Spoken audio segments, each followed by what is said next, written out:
তিনটি বদভ্যাস ছাড়লেই আপনি ধনী হয়ে যাবেন।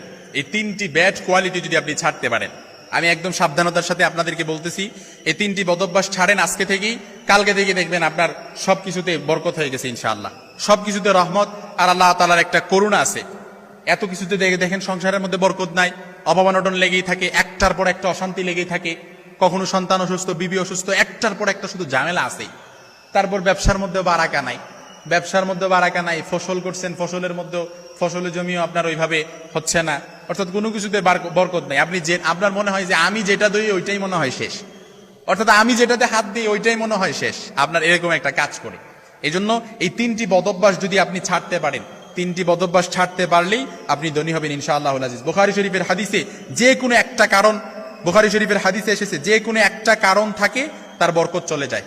অর্থাৎ এই তিনটা বদভ্যাসের মধ্যে যে কোনো একটা বদভ্যাস যদি তার থাকে তাহলে তার বরকত চলে যায়। অভাব অনটন থাকে, অভাব অনটন লেগেই থাকে, রহমত বরকত সাকিনা কোনো কিছুই নাজিল হয় না। এক নাম্বার, আপনি একটু মিলায় নেন, একটু মিলায় নেন আপনার ভেতরে আছে কিনা, আপনার ফ্যামিলির কোনো সদস্যের ভেতরে এটা আছে কিনা। এক নাম্বার যেটা বলবো সেটা হচ্ছে মিথ্যা কথা বলা। এই মিথ্যা কথা আমাদের মধ্যে অনেক আছে। স্বামী স্ত্রীর সাথে মিথ্যা কথা বলে, স্ত্রী স্বামীর সাথে মিথ্যা কথা বলে, অর্থাৎ সত্য গোপন করে, সন্তানের সাথে সত্য গোপন করে, স্ত্রীর সাথে সত্য গোপন করে, অর্থাৎ একটা সত্য গোপন করার জন্য কিন্তু আরো কয়েকটা মিথ্যা কথা বলা লাগে, এটা কিন্তু মনে করতে হবে।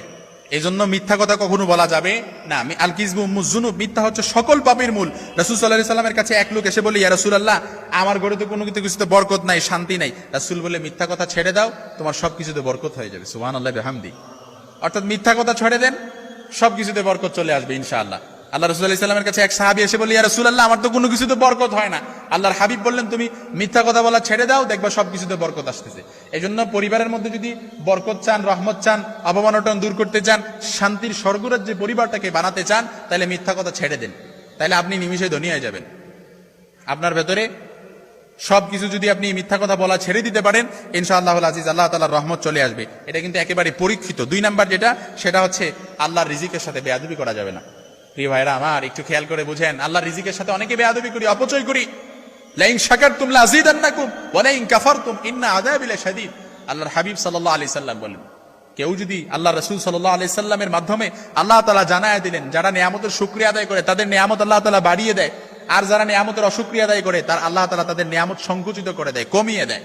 এজন্য আমাদের চাই চাই স্বভাব। 1 টাকা থাকলে 2 টাকা যায়, 5 টাকা থাকলে 10 টাকা যায়, তারপর 10 টাকা থাকলে 20 টাকার মালিক হতে চাই। যে 1 তলা বিল্ডিং এর মালিক আছে ও 2 তলা বিল্ডিং এর মালিক হতে চায়। অর্থাৎ চাই চাই স্বভাব। হাত্তা জুরতুমুল মাকাবির, কবরের মাটি ছাড়া এই আমাদের জিহ্বাটারে কোনো কিছু দমায় রাখতে পারবে না। এজন্য চাই চাই স্বভাব।